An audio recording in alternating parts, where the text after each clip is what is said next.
temos aqui uma força e temos sua reação. Toda força física tem um par de reação. Esse que é um ponto fundamental. Uma força física, temos uma reação em sentido contrário. A reação da força normal é a força sobre a mesa menos normal. Mas a gente associou a aceleração G com a força peso. Por que podemos dizer isso? Por que podemos dizer a Terra? Pois é. Será? Faz sentido isso? Note que exótico. Pensamos facilmente nessa força de mola pela própria pressão que a mola exerce sobre nossos dedos.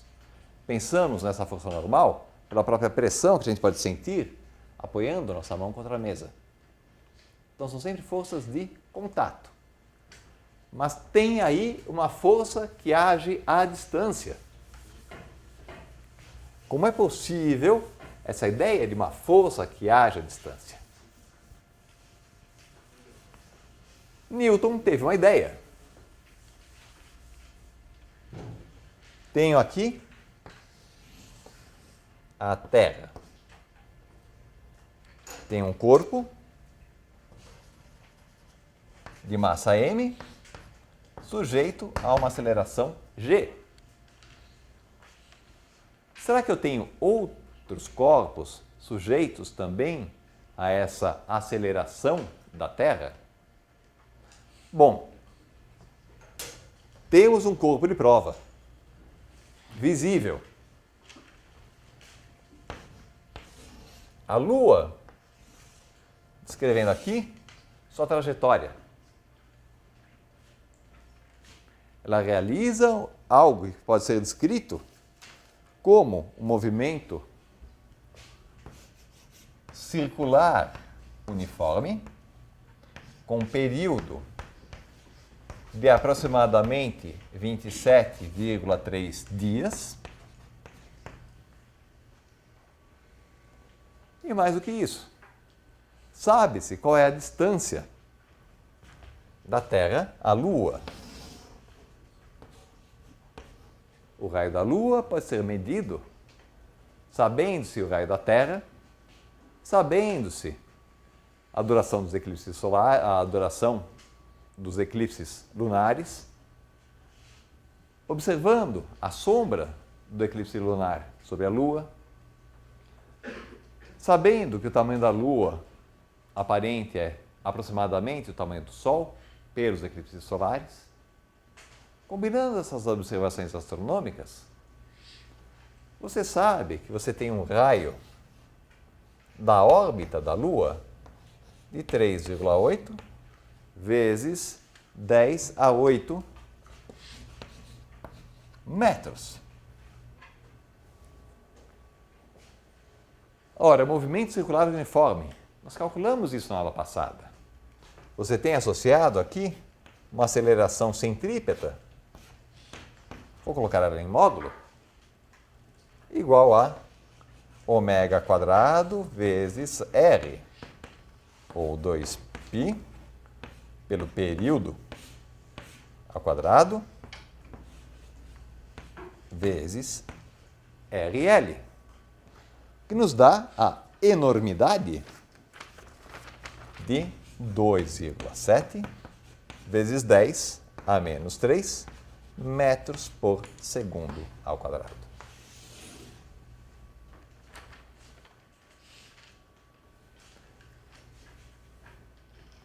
Extremamente pequeno. O que é que Newton reparou? Se você pega a aceleração centrípeta e divide pela aceleração gravitacional,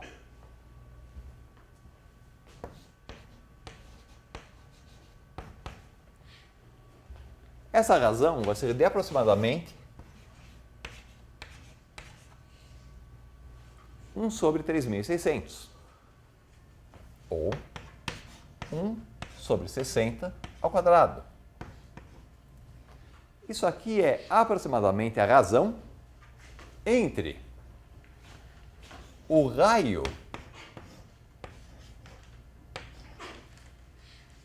da superfície terrestre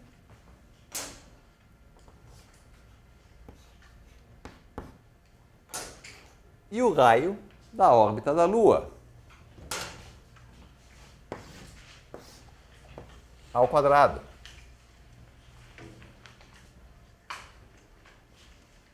A grande conclusão que ele chega é que os dois corpos estão sujeitos a uma aceleração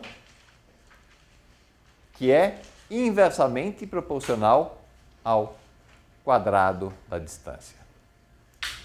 Essa aceleração gravitacional, ela é proporcional a 1 sobre a distância ao quadrado.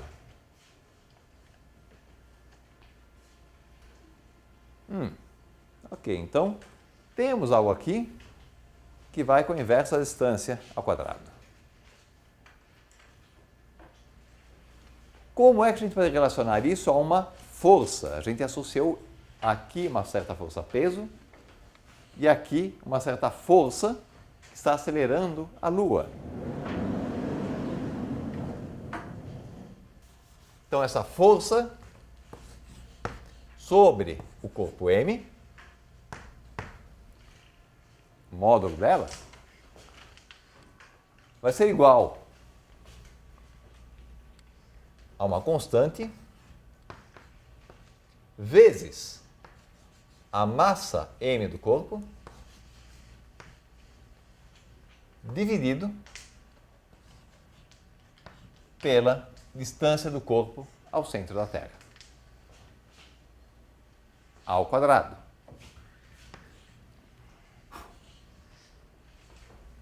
A força sobre a Lua vai ser a massa da Lua dividido pela distância da Terra à Lua ao quadrado. Então, o que acontece olhando aqui a equação é que a aceleração centrípeta vezes o raio da Lua ao quadrado vai ser igual a g vezes o raio da Terra ao quadrado. Ok? Isso é uma outra forma de dizer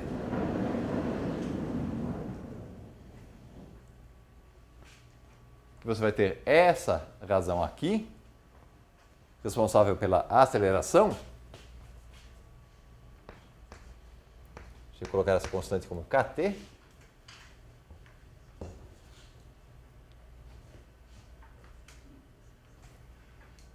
Aqui.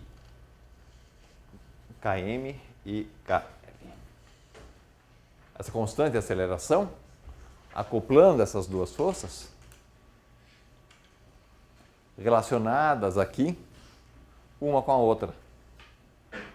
Fica difícil agora comparar essas forças envolvendo as massas. Mas podemos olhar agora para a terceira lei. Vamos prestar atenção no sistema Terra e Lua. Se eu digo que tem uma força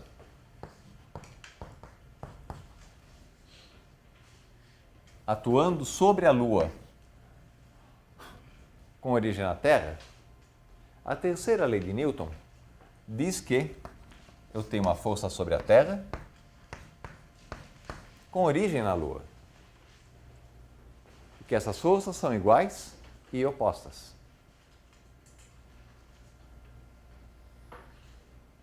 O que é que eu estou dizendo aqui?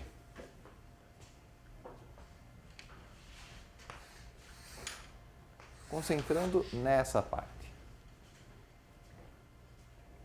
Tem uma lei de atração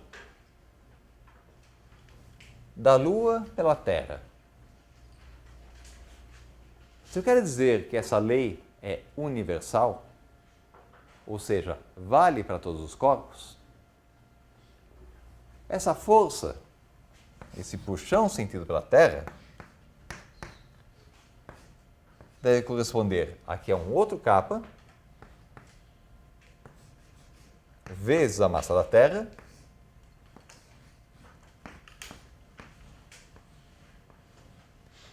dividido pelo raio, pela distância Terra-Lua ao quadrado. Olhando para essas duas equações,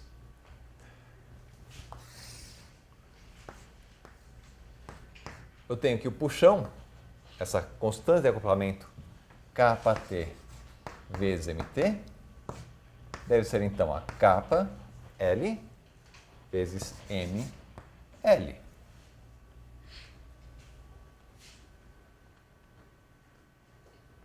Ou seja, essa constante kappa, ela vai ser inversamente proporcional à massa envolvida. Eu posso, então, olhando para isso, dizer que kT, nesse caso, vai ser uma constante G vezes mL. Kappa L vai ser G vezes mt. Eu digo que o puxão que a Lua sente da Terra depende aqui da massa da Terra. Eu digo que o puxão que a Terra sente como consequência da Lua é proporcional à massa da Lua. Com isso, eu satisfaço essa equação. Eu posso dizer, então, que essa força, F, vai reenvolver o produto das duas massas, colocando massas genéricas 1 e 2. A distância entre elas ao quadrado vai se dar ao longo do versor que une essas duas massas,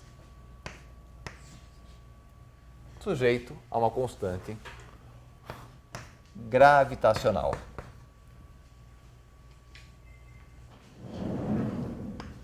Aqui,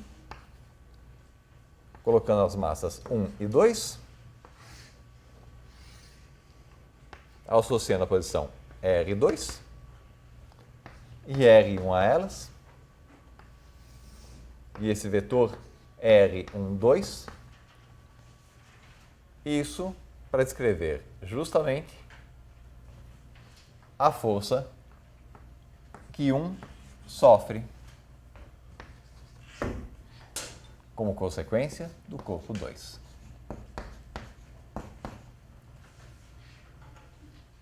Oposta a esse vetor ligando os dois corpos. É com esse argumento da terceira lei que você consegue construir a força da gravitação universal envolvendo o produto das massas.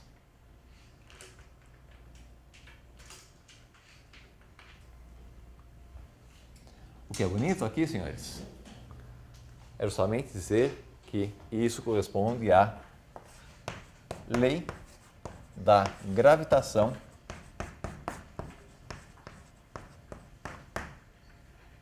universal.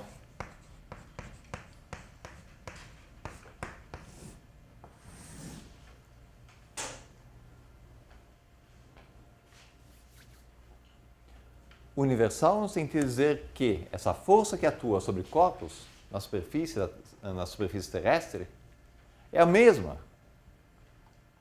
fisicamente, que aquela que atua em corpos celestes. Funciona para corpos perto da superfície, funciona para a Lua. Você pode aplicar as mesmas leis e observar como se comportam as luas em Júpiter. Você pode aplicar as mesmas leis e observar como se comportam os planetas em torno do Sol. É esse que é um grande salto com relação àquele pensamento aristotélico de que os princípios mudam de acordo com a órbita em que você está. Muda da superfície terrestre para a Lua, para as esferas celestes. Não, Newton coloca uma lei que vale para qualquer ponto do universo. Daí uma lei de gravitação universal, uma lei geral. Ok? Bom, com isso, senhores, temos aqui algumas relações partindo da ideia da força como uma interação entre corpos, a massa como quantidade de inércia e a aceleração obtida a partir da cinemática, conseguimos ver o caso de força-peso, a consequência de deformação de molas, e podemos estender isso a casos de diversas forças de contato entre os corpos, tanto a força normal quanto a força de atrito.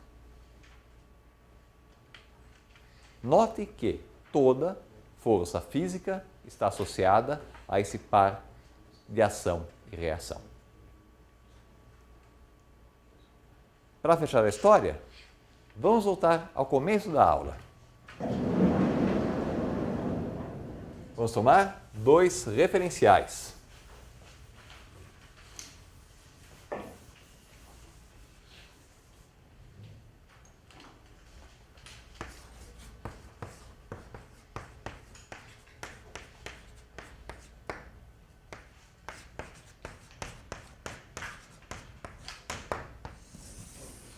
Vamos voltar àqueles referenciais que eu coloquei no começo da aula. O ponto P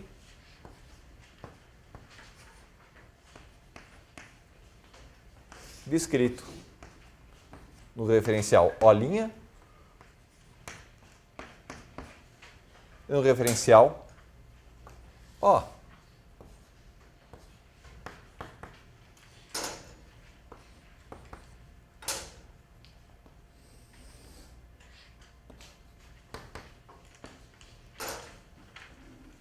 Como R é igual a R',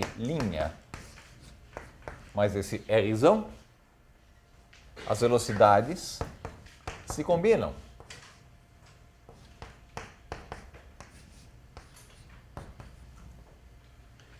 Agora, se eu digo que VR é constante, qual é a consequência disso? A aceleração que o observador O percebe para o corpo em P vai ser igual à aceleração, a linha, que o observador em O' percebe para o corpo P. E ora, qual é a origem dessa aceleração? Eu posso multiplicar ambos os lados pela massa. Vou considerar que essa massa é a mesma em qualquer referencial. E nesse caso, a força percebida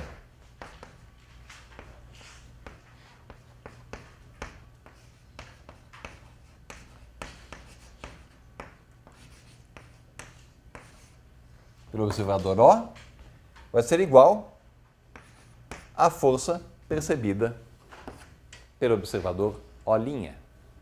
Os dois observadores concordam que esse corpo F, esse corpo P, está sujeito às mesmas forças. Portanto, às mesmas leis físicas. Pode ser, por exemplo, uma interação entre esse corpo aqui e um outro corpo aqui, numa posição Q. Cargas elétricas, eletricidade sempre é uma coisa meio delicada de lidar aqui. Podemos pensar então em campos gravitacionais, forças de origem gravitacional, ou mesmo um sistema de molas, acoplando os dois corpos. Os dois observadores concordam com as leis físicas que vão reger o movimento desse corpo P, bem como do corpo Q. Ora, esses aqui são referenciais que satisfazem uma transformação de Galileu.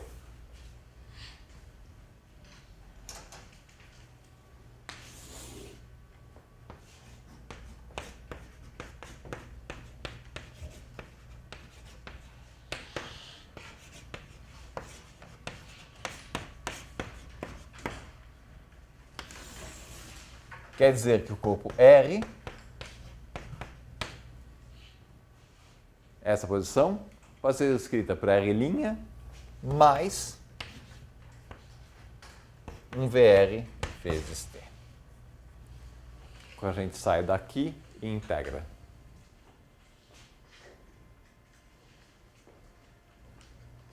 Ou seja, x vai corresponder a x' mais a componente x do deslocamento do observador O' em relação ao observador O, vezes o tempo. Y igual a y' mais VRY vezes T.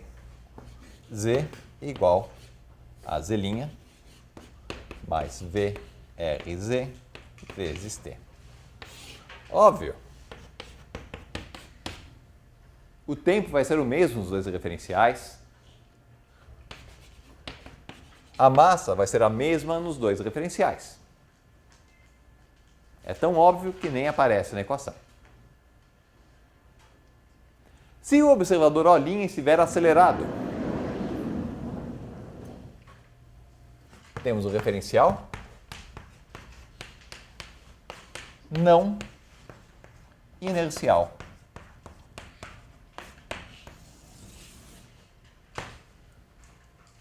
Nesse caso, se a aceleração for igual a A' mais uma certa aceleração,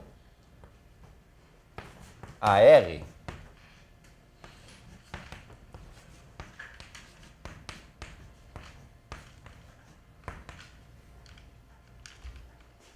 do nosso observador O', quando eu multiplico os dois lados pela massa, eu vou ter que a minha força vai ser igual a uma força F' mais a massa do corpo vezes a aceleração do referencial. Ou seja, para o observador do referencial O', o meu corpo está sujeito à força F, seguindo ação e reação, mais ou menos um termo que vem da aceleração do próprio referencial.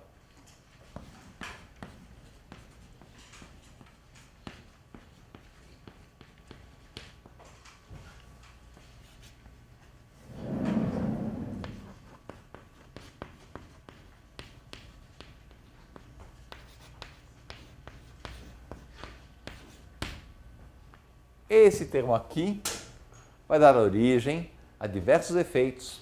Por exemplo, na superfície da Terra, o fato de ela estar girando vai dar origem à percepção de uma aceleração centrípeta, de uma aceleração centrífuga e uma força de Coriolis para esse referencial girando.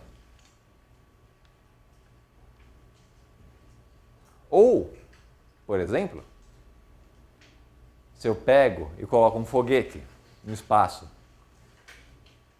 e ligo o motor, esse foguete vai começar a acelerar e os corpos dentro do foguete vão sentir uma força fictícia puxando eles para o chão do foguete.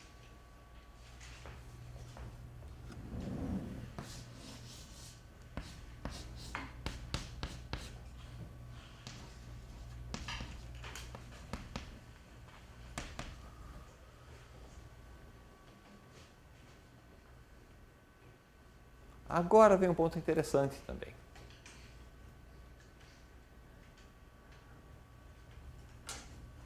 Galileu parte dessa ideia, ou desculpa, Einstein parte dessa ideia de que esse corpo vai estar acelerando aqui dentro do foguete e essa aceleração para esse corpo vai ser a mesma coisa que o fato de estar em uma situação em que ele sofre uma aceleração gravitacional. É como se ele estivesse sujeito à gravidade de um outro corpo. Ele vai fazer a ponte da gravidade com esse referencial acelerado e, a partir disso, construir a teoria da relatividade geral. Disso e de mais um outro ponto importante.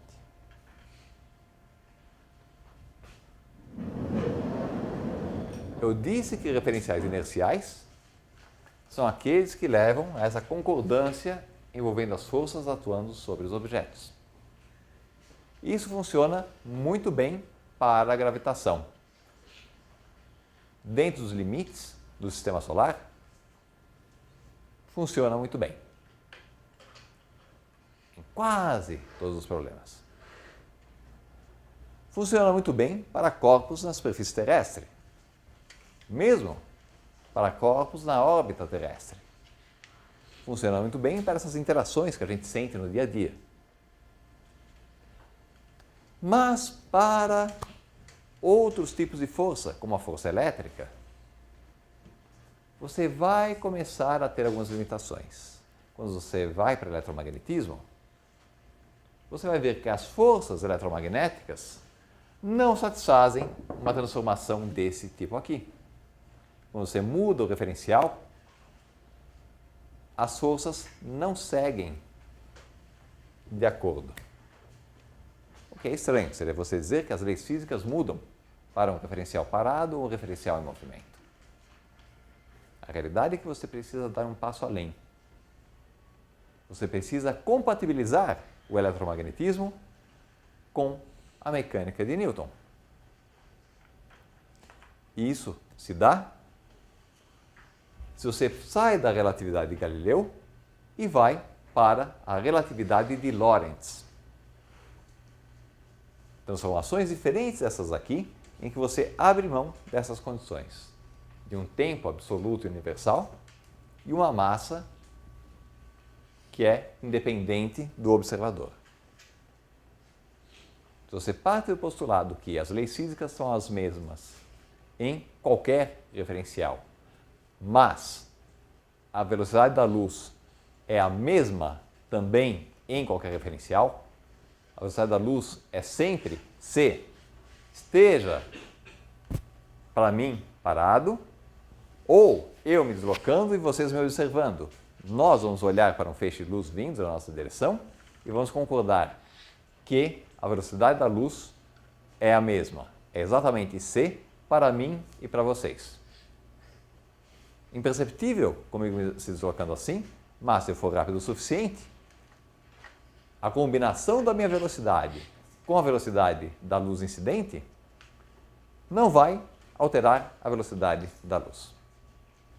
Ela vai ser sempre c, não importa qual a minha velocidade com respeito a vocês. Nós dois vamos concordar que a velocidade da luz é da ordem de 3·10⁸ metros por segundo. Isso é que vocês vão brincar lá em Física 4. O que é muito bonito ver é que, se você vai para toda essa parte da relatividade restrita de Einstein, as relações de Newton, força igual dp dt, e soma dos momentos de um sistema isolado é uma invariante, ou a lei de conservação do momento, elas permanecem válidas dentro de uma transformação de Lorentz. Ok? Isso posto, senhores. Acho que está bom por hoje. Vamos discutir na próxima aula uma parte que faltou aqui, que é a questão do atrito. Se eu coloco esse carrinho aqui, ele claramente desce acelerado. Eu posso controlar essa aceleração utilizando a minha mola como freio. E vejo que a distensão da mola aumenta à medida que eu inclino aqui o corpo no meu plano. O que indica que tem uma componente aqui nessa direção crescente. Se eu coloco o corpo aqui e vou inclinando, eu tenho uma força de contato. Uma força de atrito, que impede ele de descer, até atingir o ângulo crítico, a partir do qual ele desliza. Então, senhores, antes de acabar, uma perguntinha sobre a força de atrito. Respondam para mim. Estou empurrando uma caixa no chão com velocidade constante. Eu viro e reduzo a área de contato à metade. Para empurrar o mesmo engradado com a mesma velocidade, a força a ser aplicada é 4 vezes maior, 2 vezes menor, igual ao anterior, metade da anterior ou 1/4. Pronto. A resposta na quinta-feira, no mesmo bate-horário, no mesmo bate-canal.